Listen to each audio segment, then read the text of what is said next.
History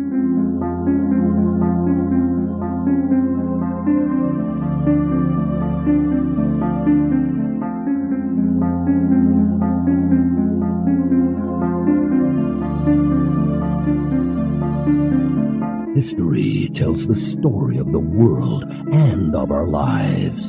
Sometimes that history goes bump in the night.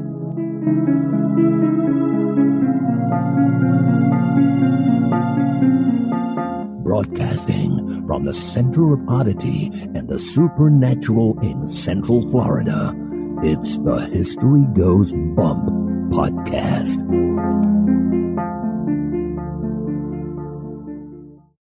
Hello, you spooktacular people. Welcome to this 258th episode of the History Goes Bump podcast, Ghost Tours for the Theater of the Mind. I am your host, Diane.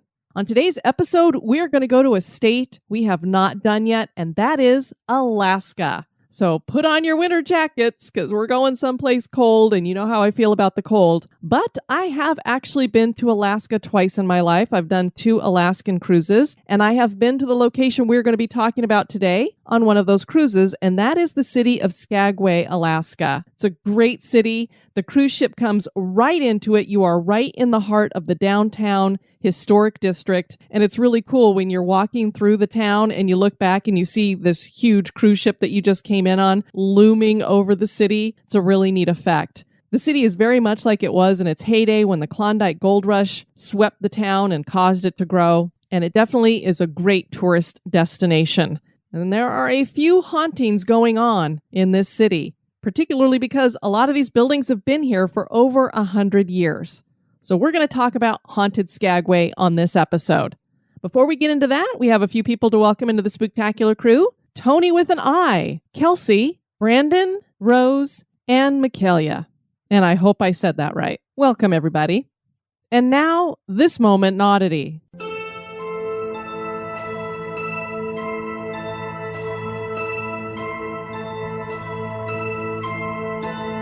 The Apennine colossus is found near a pond at Villa di Protolino in Florence, Italy, and seems to be emerging from the mountainous rockwork. The Villa di Protolino was a Renaissance villa built by the Grand Duke of Tuscany for his Venetian mistress, Bianca Capello. The villa was mostly demolished in 1820, and what is left is part of Villa Dimidoff. The sculpture, known as Apennino, is like a half-man, half-mountain, squatting over a snake from which water flows, with his head bent as though he is looking down at the snake. His left hand rests upon it. Apennino was created by Flemish sculptor Giambologna in 1579. He created works in the Mannerist style, which exaggerates balance and proportion. While the work is amazing in and of itself, what really makes it wondrously unique is that it has several hidden caves inside.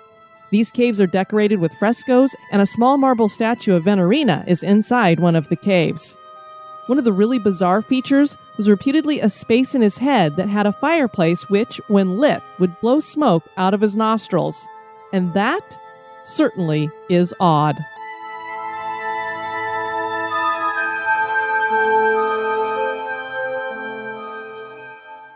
You're not afraid of a little ghost, are you? And now, this month in history.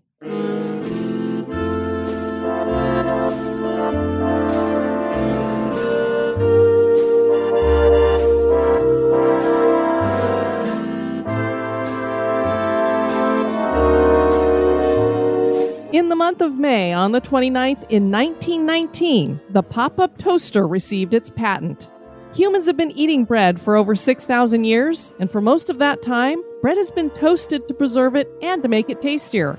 Before the electric toaster was invented, people used fire to toast bread. Charles P. Strite was a master mechanic in a plant in Stillwater, Minnesota, and he was becoming increasingly frustrated with the burnt toast that was served in the company cafeteria. The cafeteria staffing was not adequate enough to keep a continuous eye on the toast, so Strite decided to invent a toaster that did not need supervision. He incorporated springs and a variable timer into his design, and this created the first pop-up toaster. He figured that the device would only be sold to the restaurant trade, but as we all know, nearly every home has a pop-up toaster today.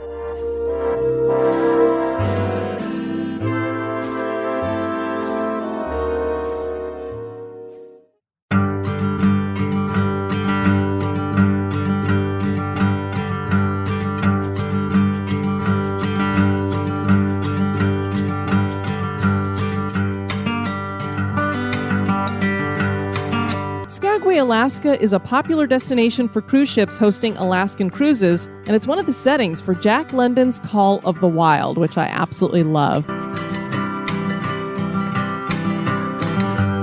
Skagway does have a wild history due to its location during the Klondike Gold Rush. The Red Onion Saloon not only provided a place for prospectors to get a drink, it also was a high-class brothel. Today, the saloon is a restaurant and bar that serves up more than just food and drinks. It serves up some haunting experiences. The Golden North Hotel dates back to the Gold Rush as well and plays host to 2 apparitions. There are buildings for fraternal organizations and government and a couple of houses that also play host to spirits. Join me as I share the history and hauntings of Skagway, Alaska.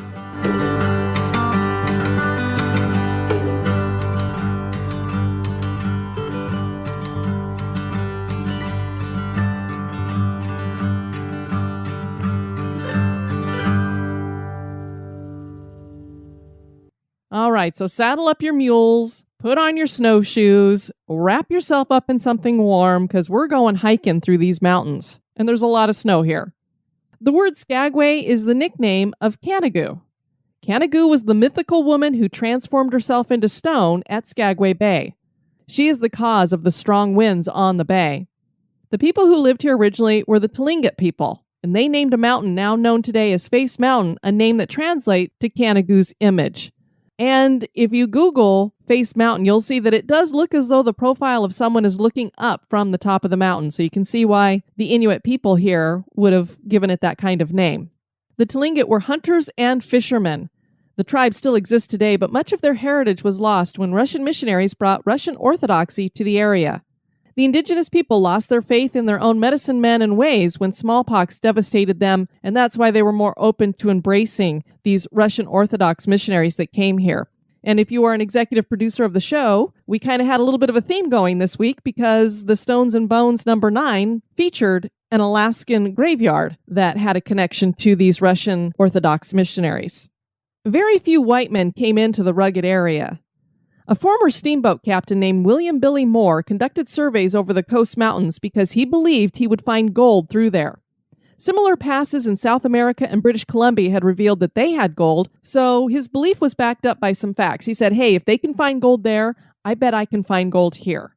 He went on to claim an area of land measuring about 160 acres, and he bought this with his son Ben in 1887. And they chose an area that was at the mouth of the Skagway River. So he picked a perfect location.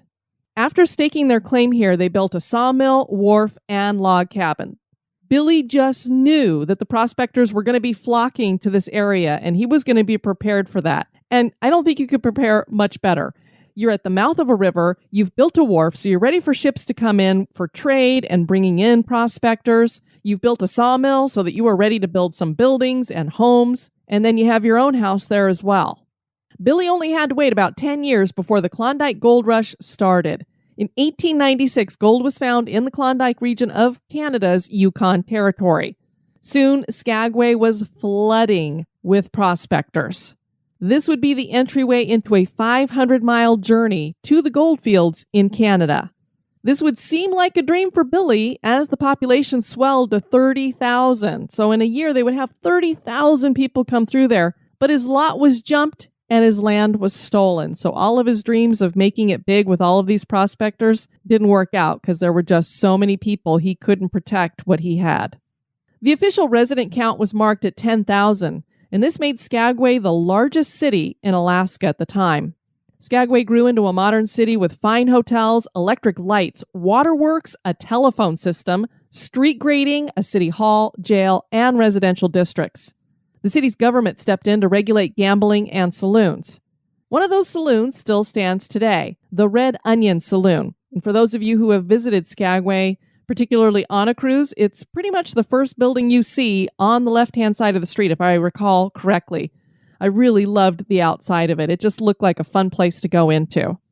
The Red Onion opened for business in 1898 when the Klondike Gold Rush was at its height. The building was constructed from planks cut by Billy Moore. As was the case with so many drinking establishments of this time, the main form of entertainment hosted at the saloon was the bordello. And this was not just any bordello. The Red Onion was the most exclusive bordello in town, so not every guy could just come in here. They were very picky about what minors could come in there. You better have your pockets stuffed with cash. Alcohol was served on the first floor, with the brothel being up on the second floor. The business only ran for 2 years as the gold rush waned and prospectors moved on to other areas. But boy, during those 2 years, the Red Onion was one hot place. After it was shut down, it served a number of other purposes. During World War II, the building was used as a U.S. Army barracks to board soldiers. It later served as a union hall, a laundry, bakery, television station, and gift shop. The building was bought by Jan Rentmore in 1980, and she turned it into a restaurant and bar that hosts a museum dedicated to the prostitution past. And so if you're in town, you could stop there to get something to eat, and they will take you on a tour through the museum. And the ladies there that are your tour guides dress up like they are ladies of the evening, ready to tell you their story. The hallway is very narrow up there. The rooms are very small. So you can see that this was kind of a crib-like setup, like we've heard about so many other bordellos of that time. There's more than just a bordello museum hosted here, though. The saloon is reputedly haunted and has such a reputation that many paranormal investigators have come to visit and investigate, and the location was featured on the TV show Alaska Haunting in October of 2015. There's more than one ghost haunting the building, they believe. Investigators have reported picking up EVP. Guests and employees have felt cold spots and seen apparitions. Glasses have moved around on the bar. Disembodied footsteps are heard up on the second floor. When people go to see who's wandering around up there, they find nobody. Several times, though, they would, quote-unquote, find something else, and that would be the scent of perfume. One time, the police were called because the disturbance upstairs was so loud. The police showed up, and as they approached the stairs, they claimed they saw what was a shadow figure running down the hall and into a room that had belonged to the former madam. But they found no one in the room. A musician who played in the saloon once lived on the second floor, and one night he awoke to see a shimmering light in his room, and he felt a very strange sensation. It truly terrified him. One of the local town leaders was upstairs once and claimed to feel a strong presence that felt very hostile. One of the most well-known spirits in the Red Onion Saloon is that of a former prostitute named Lydia, and some people say that she might have been a former madam even. Lydia likes to water the plants, apparently. When the owner goes around to water the plants, she sometimes finds the soil to be wet. There are no plants in the madam's room, and yet an apparition has been seen walking around as if it is watering plants. And that's what causes them to think that Lydia might have been a madam, because if she is in the madam's room wandering around, supposedly watering plants that aren't there, probably was her room at one time and she's doing something residual. No one knows why Lydia is here because there are no records of a Lydia dying in the bordello. But she's hostile towards men, so maybe something did happen to her here at the hands of one of her clients, perhaps. One employee said, "I've worked here 13 years and can tell you that there is something here. We've had employees see her, have witnessed things flying off the back bar, have customers see her, all sorts of events. It's definitely more active in spring and when the building is quiet, or at least we notice it then." Another business that opened in Skagway was the Golden North Hotel. The Golden North Hotel was built at the height of the Klondike Gold Rush in 1898, just like the saloon. It is 3 stories, painted white, and has a gold-painted cupola. The hotel closed in 2002 to guests. The building is currently occupied by Frontier Excursions and Adventures. In its heyday, around 1,000 prospectors would pass through the doors every week. One of those prospectors was named Klondike Ike, and he arrived in Skagway with his fiancée, Mary. The couple rented room 23 at the hotel. Ike left Mary there to make his fortune in the gold fields, and Mary waited for him, and waited for him, and waited for him. But she eventually died while Ike was away.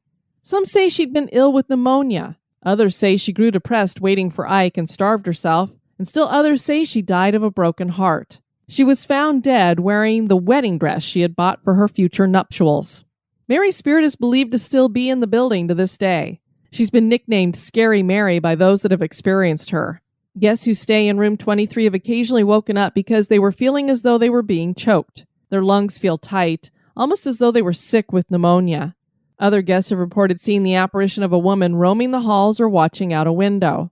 The owner and one of the maids were together when they saw Mary standing by the window in room 23, which backs up the fact that they actually saw something there. Blasts of cold air are felt as though something very cold has walked by, and mysterious noises have been heard. Mary also seems to have made an appearance in a photograph when a singer from Juneau had his girlfriend take his picture while standing in the then empty third-floor hall.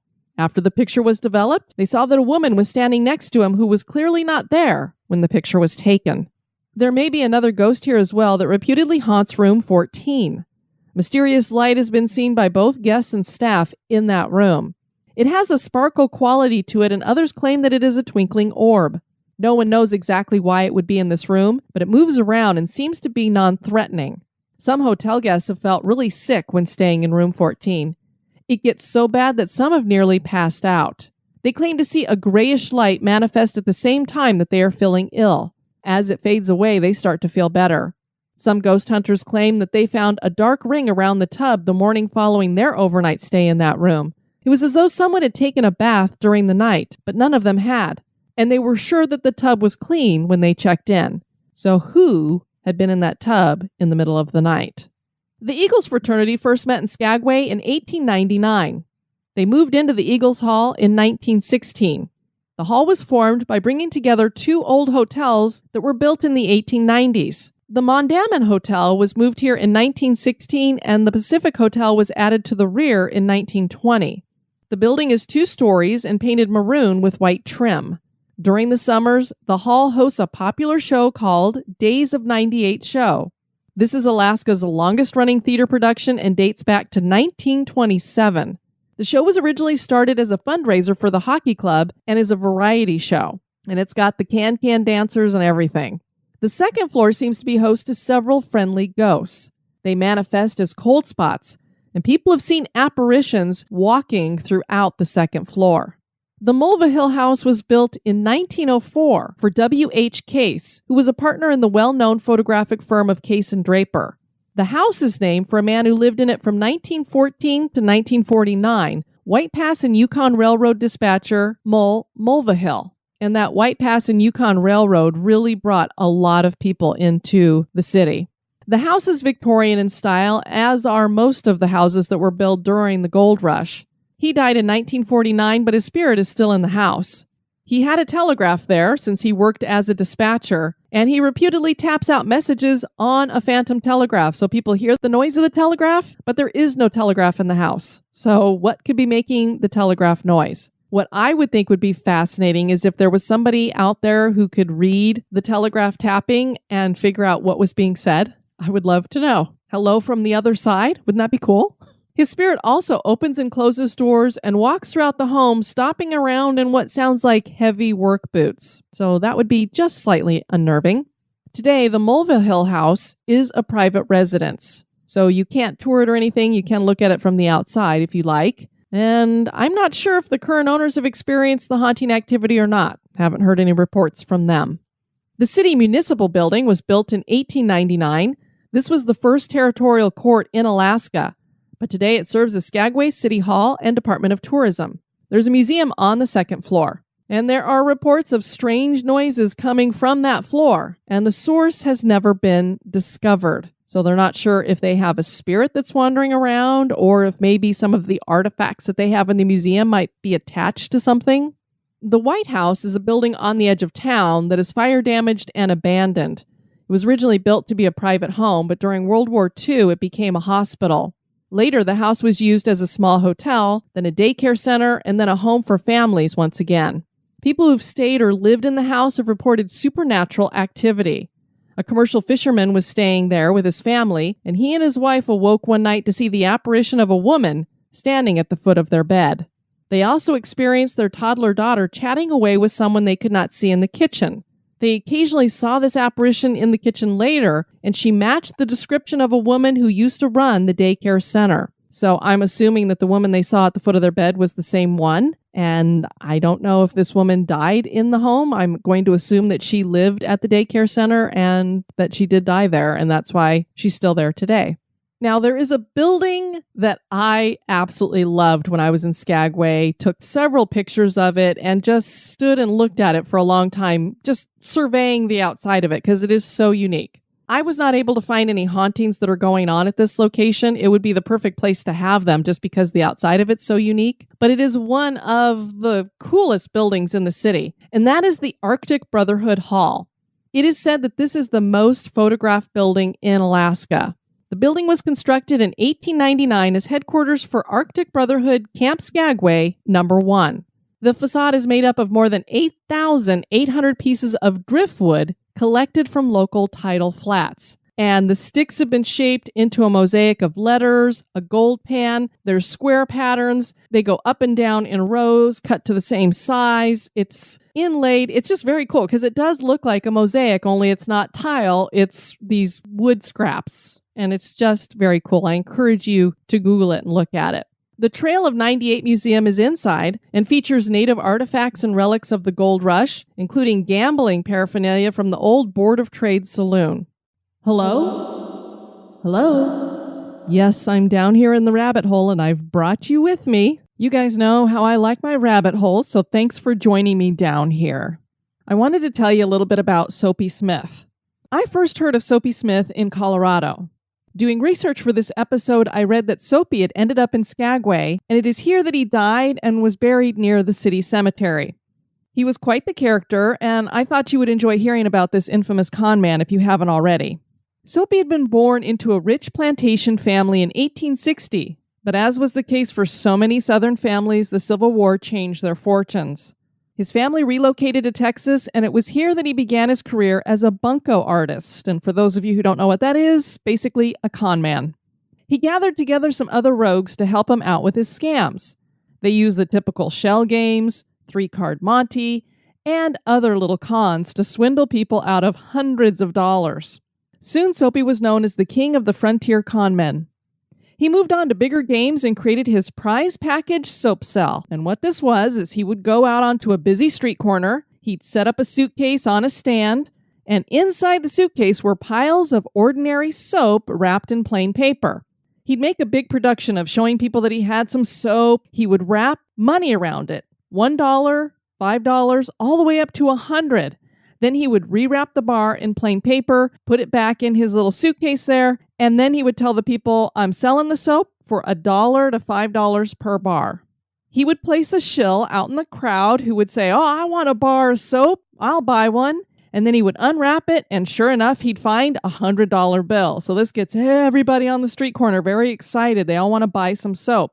So all these people are handing him $1, $5 to get these bars of soap. And of course, you know, they would unwrap them, and almost every time, all they would find is this 5-cent bar of soap. And he did this for 2 decades, and that's where he got his nickname Soapy from. In Denver, he added stock exchange swindles to his repertoire. He had such a large group of men running his cons that he claimed to be the boss of Denver's underworld crime empire. And he really could make good on that claim. People felt like he ran the city.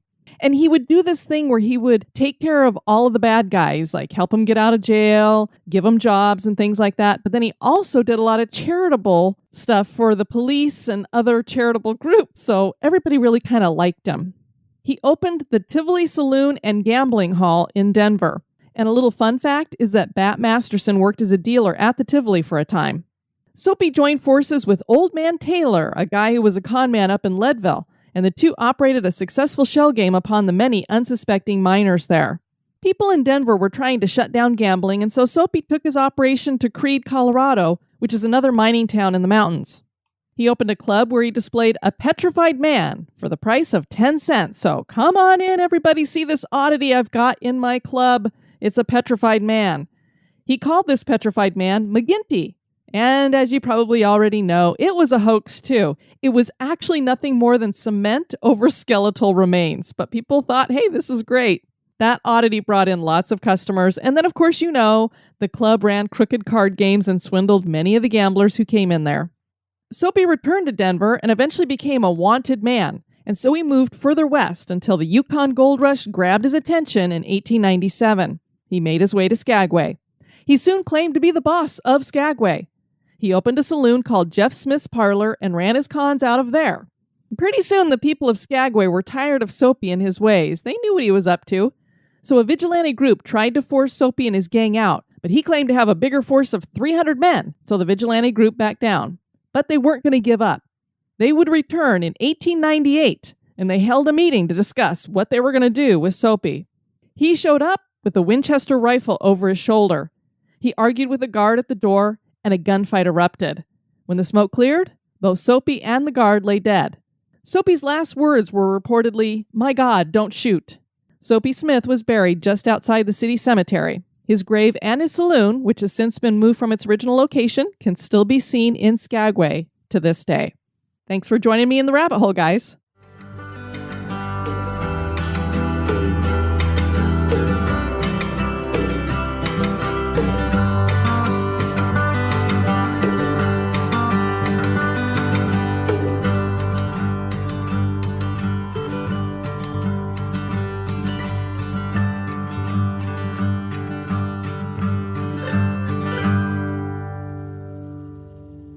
The city of Skagway looks much like it did over 100 years ago, with wooden boardwalks and buildings dating back to the late 1800s. Several of these buildings seem to be housing an energy left over from the past. Is Skagway one of the most haunted cities in Alaska, as some people have claimed? And are these buildings haunted? That is for you to decide. Well, if you have not made a trip up to Alaska, I encourage you to do it. It is so gorgeous to visit, and Skagway is a really cool city. And I encourage you to definitely walk around, check out the shops they have there, have something to eat at the Red Onion Saloon. Those are just some of the things that we did while we were there and just really enjoyed the place. Would also encourage you to check out our website at historygoesbump.com. And if you'd like to send us some feedback, you can do that at historygoesbump@gmail.com. I am working to get some more of our events up on the website so you guys can keep track of everything that I'm doing.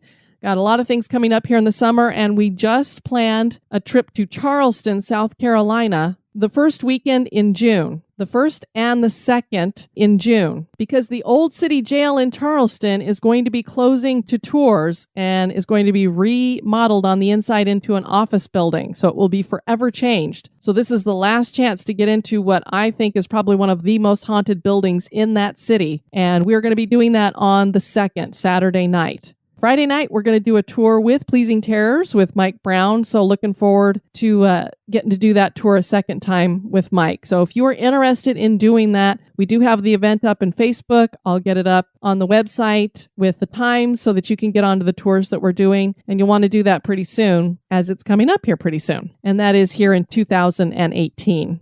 It was really cool. Whitney had posted in the Spooktacular crew, since Mother's Day was this past weekend. She said, "Happy Mother's Day to all the spooky moms. Name one creepy thing you've seen your child do, or share a memory of a creepy event with your child. What was their first ghost tour like? Have they ever seen a scary movie? Have they ever had a ghostly encounter?" And I thought I'd share some of the answers that she got. Christy said, "My daughter is notorious for just standing right at the side of my bed and staring at me until I wake up. If she wants something in the middle of the night, scares me to death every single time." Kelly said, "My 6-year-old gives funerals to the snakes he finds dead in the yard. He piles rocks around them and some flowers and then says a few respectful words." Crystal said, "A couple of days ago, my almost 4-year-old took the heads off all of her Barbie dolls and used them as finger puppets." I love it. Suzanne said, "Okay, this isn't my son, but my golden retriever. She wakes up at or around 3 a.m. every night to go outside." Abby said, "My son constantly thinks about me dying. I don't know if it's because he loves me so much that he's afraid of it or what, but it's really disconcerting." I can imagine that would be a little disconcerting. Whitney said, "My 7-year-old son is a brave kid, but I remember when he was a baby, I heard him chattering away in the middle of the night. When I checked on him, he was awake and happy, sitting up in his crib, looking at the chair beside him. There was no one there. He was 9 months old at the time." Who was sitting there, Whitney? Amber said, "My son and I shared a ghost experience. The night after we put our cat down, we'd had her for 17 years, my son and I were in different parts of the house. I heard meowing, and of course it didn't register at first. We'd been hearing meowing for 17 years. Then it sunk in that she was dead. We had no cat. From the other room, my son said, Mom, did you hear that?" Yes, I did. For both of us, it sounded like it was right next to us, but we were on different floors of the house. Hello, Ghost Kitty." Ooh, that's kind of a cool experience, though. I love those. Deborah said, "We lived in a house that is benignly haunted. My daughter always rolled her eyes when my mother mentioned it. After we moved into the house, she chose her room upstairs, but after 6 months, she moved to a first-floor bedroom, but would never say why. I think we all know why. I don't think it was a little drafty up there."